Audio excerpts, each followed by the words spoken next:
8th standard maths exercise 7.2. So question number 1. So question number 1 la first question பாருங்க repeated division method. இது ரொம்ப இம்பார்ட்டன்டான method. Subdivision number 1 ல என்ன கொடுத்திருக்காங்க 455 and 26. So first இந்த greater number 455 உள்ள போட்டுறோம். So நம்ம divide பண்ண போறோம். ஓகே. இப்போ 455 ல first 45 பாருங்க. 45 ல எத்தனை 22 26 இருக்கு அப்படினா நமக்கு 1 times தான் இருக்கு. Okay 1 times. 1 times அப்படினா 1 times 26.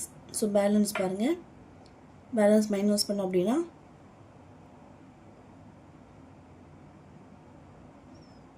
so 1 15 ல இருந்து 6 borrow பண்ணி மைனஸ் பண்ணிட்டோம் அப்படினா 9.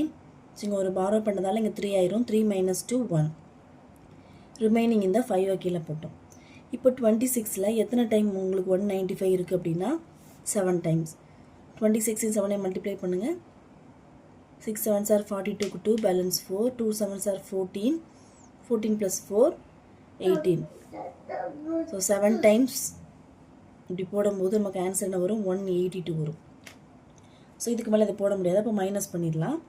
மைனஸ் பண்ணிட்டோம் அப்படின்னா 3 1. ஓகே இப்போ 13.